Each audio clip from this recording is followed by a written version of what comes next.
సినీ రంగంలో కానీ సేవా రంగంలో కానీ మెగాస్టార్ చిరంజీవి గారు ఈనాడు ఎవ్వరూ చేరుకోలేని అనితర సాధ్యమైన స్థాయికి చేరుకున్నారు. రాజకీయాల్లోకి అడుగుపెట్టి కేంద్ర మంత్రిగా కూడా పనిచేసిన అనుభవం ఆయన స్వంతం. చిరంజీవి గారు సాధించుకున్న స్టేచర్ దృష్ట్యా ఈనాడు ఆయన భారతదేశ స్థాయిలో ఎటువంటి అత్యున్నత పదవికైనా సరే అర్హులే. ఈ నేపథ్యంలో చిరంజీవి గారిని పాలిటిక్స్కు కనెక్ట్ చేస్తూ ఇటీవల కొన్ని వార్తలు చాలా బలంగా వినిపిస్తున్నాయి. ఆ వార్తల్లోని ప్రధానాంశం చిరంజీవి గారిని త్వరలో రాష్ట్రపతి పదవి కానీ ఉపరాష్ట్రపతి పదవి కానీ కేంద్ర మంత్రి పదవి కానీ వరిస్తుందని. ఇప్పుడు మన టాపిక్ ప్రధానాంశం చిరంజీవి గారు ఏ పదవికి అయితే పర్ఫెక్ట్ ఫిట్. ఆయనకు ఉన్న స్థాయి దృష్ట్యా మాత్రమే కాదు, ఆయనకు ఉన్న అద్భుతమైన యాటిట్యూడ్, బ్యాలెన్సింగ్ ఆఫ్ ఎమోషన్స్ మరియు పర్ఫెక్ట్ జెంటిల్మ్యాన్, ఈ క్వాలిటీస్ అన్ని కలగలిపి ఉన్న అత్యంత అరుదైన వ్యక్తి చిరంజీవి గారు. ఆయన స్థాయికి రాష్ట్రపతి పదవే కరెక్ట్.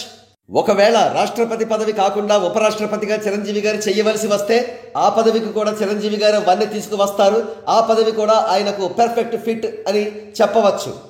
అయితే చిరంజీవి గారు రాష్ట్రపతి పదవి కానీ ఉపరాష్ట్రపతి పదవి కానీ చేపట్టాలంటే మరొక 2 సంవత్సరాల వ్యవధి ఉంది.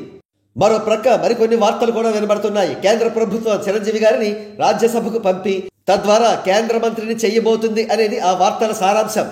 అదే నిజమైతే చిరంజీవి గారు రాష్ట్రపతి పదవిని అలంకరించేంత వరకు కేంద్ర మంత్రిగా పనిచేయడంలో ఎటువంటి తప్పు లేదు. కాకపోతే ఆయన కేంద్ర సహాయ మంత్రిగా కానీ ఇండిపెండెంట్ మంత్రి పదవి కానీ తీసుకోకూడదు. ఎట్టి పరిస్థితుల్లోనూ కేబినెట్ హోదా కలిగిన మంత్రి పదవిని మాత్రమే ఆయన చేపట్టాలి.